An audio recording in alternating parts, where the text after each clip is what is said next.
বিসমিল্লাহির রহমানির রহিম। গণপ্রজাতন্ত্রী বাংলাদেশ সরকারের শিক্ষা মন্ত্রণালয়ের মাননীয় শিক্ষামন্ত্রী দীপুমণি বাংলাদেশের সকল শিক্ষার্থীদের জন্য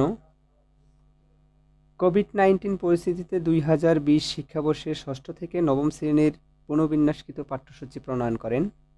এই পাঠ্যসূচি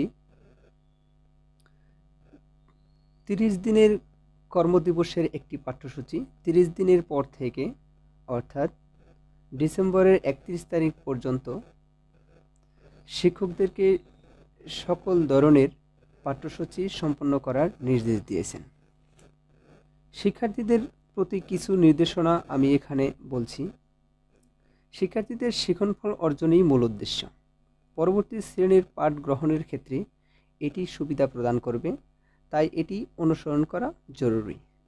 অ্যাসাইনমেন্ট তৈরি করতে এনসিটিবি প্রণীত ও প্রকাশিত 2020 শিক্ষাবর্ষের পাঠ্যপুস্তক ব্যবহার করলেই চলবে। এছাড়া অন্যান্য গাইড প্লাস আদার্স অন্যান্য কোনো বিষয়বস্তুর প্রয়োজন নেই বললেই চলে। আর শিক্ষার্থীদেরকে যে সিস্টেম বা পদ্ধতিতে অ্যাসাইনমেন্ট তৈরি করতে হবে, এই অ্যাসাইনমেন্টটা সপ্তাহে 3টি অ্যাসাইনমেন্টের দায়িত্ব দেওয়া হবে। অর্থাৎ ষষ্ঠ, সপ্তম, অষ্টম শ্রেণীর যে অ্যাসাইনমেন্টের সিস্টেমটা সেটা আমি বলে দিচ্ছি।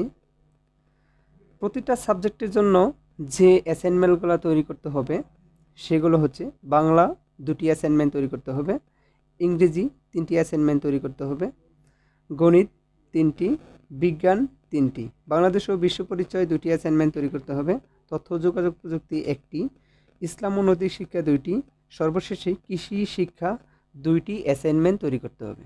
আমি শুধু এটা বললাম ষষ্ঠ, সপ্তম ও অষ্টম শ্রেণীর জন্য। আর নবম শ্রেণীর জন্য যে অ্যাসাইনমেন্টগুলোর সাবজেক্ট অনুযায়ী ভাগ করে দেওয়া হয়েছে সেগুলো আমি আবারও বলছি যে নবম শ্রেণীর অ্যাসাইনমেন্টগুলো: বাংলা 2টি, ইংরেজি 3টি, গণিত 3টি অ্যাসাইনমেন্ট তৈরি করতে হবে, বিজ্ঞান 3টি অ্যাসাইনমেন্ট তৈরি করতে হবে, তথ্য যোগাযোগ প্রযুক্তি 1টি অ্যাসাইনমেন্ট তৈরি করতে হবে, ভূগোল 3টি অ্যাসাইনমেন্ট তৈরি করতে হবে।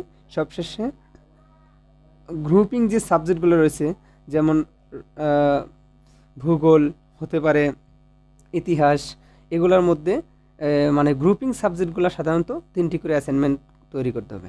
সেটা হতে পারে আর্টস, কমার্স, সায়েন্স। তো সুপ্রিয় শিক্ষার্থী বন্ধুরা, আজকে এ পর্যন্তই। পরবর্তী নির্দেশনা আসলে সবাইকে জানানো হবে। এ পর্যন্ত সবাই ভালো থাকবা, সুস্থ থাকবা। সবার সুস্বাস্থ্য কামনা করে এখানে বিদায় নিচ্ছি। আল্লাহ হাফেজ।